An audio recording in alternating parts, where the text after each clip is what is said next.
Popular ഫ്രണ്ടിനെ നിരോധിച്ചു.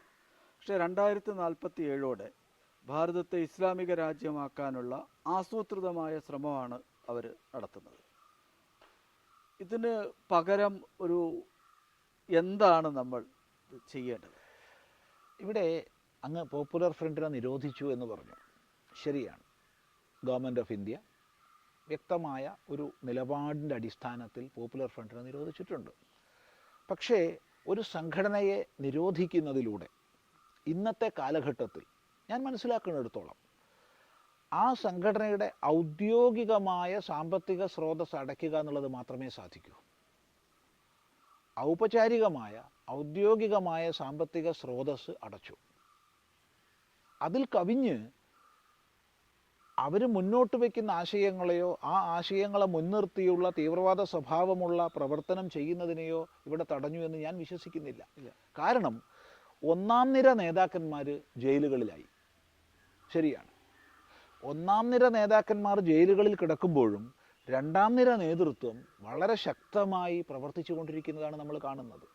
വാസ്തവത്തിൽ അവരെ നിയന്ത്രിക്കാൻ ഒന്നാം നിര നേതാക്കന്മാരില്ലാത്ത ദോഷം കൂടിയുണ്ടെന്ന് എന്നെ സംബന്ധിച്ച് പറയാൻ സാധിക്കും.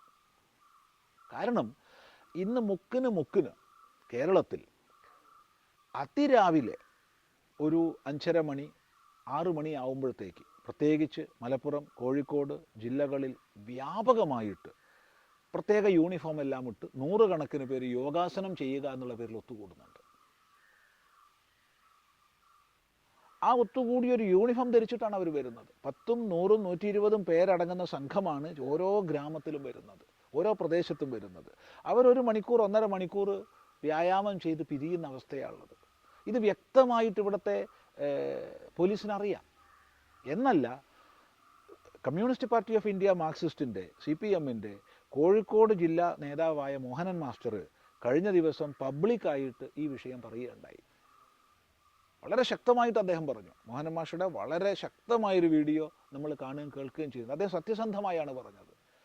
ഇത് വർഗീയ ശക്തികൾ, ഭീകരവാദികൾ പല വ്യായാമങ്ങൾ എന്നുള്ള പേരിൽ ഒത്തുകൂടി ചെയ്യുന്നതിനെ ഗൗരവത്തോടു കൂടി നോക്കണമെന്ന് ആരാ പറഞ്ഞത്? ഇന്ന് കേരളത്തെ ഭരിക്കുന്ന പാർട്ടിയുടെ ജില്ലാ നേതാവായ മോഹനൻ മാസ്റ്ററാണ്. നമുക്ക് നിഷേധിക്കാൻ പറ്റില്ല.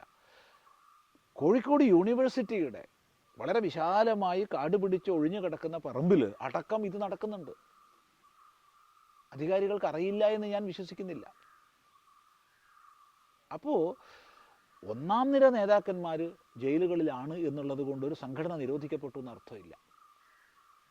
എന്താണ് ഈ ഒരു റാഡിക്കൽ പ്രവർത്തനത്തിൻ്റെ അടിസ്ഥാനം? അവിടെയാണ് ചികിത്സ വേണ്ടത്. അത് സംഘടനാ നിരോധം കൊണ്ട് മാത്രം സാധിക്കില്ല. അതിന് വാസ്തവത്തിൽ പ്രവർത്തിക്കേണ്ടത് ഇസ്ലാം മതത്തിൽപ്പെട്ട പണ്ഡിതന്മാരാണ്. അവർ പ്രവർത്തിക്കുമെന്ന് അങ്ങേക്ക് തോന്നുന്നുണ്ടോ? അവർ പ്രവർത്തിക്കില്ല എന്ന് തോന്നുന്നു, പ്രവർത്തിക്കില്ല എന്ന് കാണുന്നു. ചെയ്യേണ്ടത് അവരാണ്. കാരണം ചെയ്തില്ലെങ്കിൽ നാശം അവർക്കാണ്. ഹിന്ദുവിനെ ഉള്ളതിനേക്കാൾ നാശം അവർക്കാണ് വരാൻ പോകുന്നത്. അതവർ മനസ്സിലാക്കാൻ സമയം വൈകുന്നു. കാരണം ഇന്ന് മനുഷ്യസ്നേഹമുള്ളവരായ അല്ലെങ്കിൽ രാഷ്ട്രസ്നേഹമുള്ളവരായ മുസ്ലിം വ്യക്തികൾക്ക് ആശയം പുറത്ത് പറയാൻ പറ്റാത്ത അവസ്ഥയാണ്. പറയുന്നവർ ഒറ്റപ്പെടുന്നു, പറയുന്നവർ ധ്വംസിക്കപ്പെടുന്നു, പറയുന്നവർ ഹിംസിക്കപ്പെടുന്നു, ഭീതരാണ്. ഈ അവസ്ഥയിൽ നിന്ന് പരിവർത്തനം വരുത്തണമെങ്കിൽ ഇസ്ലാമിക വിദ്വാൻമാരാണ് ഈ ഒരു ഭീഷണമായ അവസ്ഥയെ ചൂണ്ടിക്കാണിക്കേണ്ടത്. ഇതല്ല ഞങ്ങളുടേത്, അല്ല ഇതാണ് ഞങ്ങളുടേതെങ്കിൽ അത് തുറന്നു പറയണം. കാരണം ഒരു ഭാഗത്ത് ഒരു സൗമ്യമുഖം വയ്ക്കുന്നതിൽ അർത്ഥമില്ല. പിന്നെ അല്ല ഇതാണ് ഞങ്ങളുടെ നിലപാട്, ഇതാണ് ഞങ്ങളുടെ മതം ഞങ്ങളെ പഠിപ്പിച്ചിട്ടുള്ളത് എന്നാണോ? ആണെങ്കിൽ അത് തുറന്നു പറയുക, സൗമ്യമുഖം വയ്ക്കാതിരിക്കുക. അപ്പം അതുകൊണ്ട് ഇവിടെ ശരിക്കും ബാധ്യതയുള്ളത്, ഇപ്പോൾ ആവർത്തിച്ച് പറയുന്നു, ഇസ്ലാമിക വിദ്വാൻമാർക്ക് വലിയ ബാധ്യതയുണ്ട്. ഇന്നവരത് ചെയ്തില്ലെങ്കിൽ നാളെ അവരുടെ സ്വത്വം തന്നെ ഇല്ലാതാവും.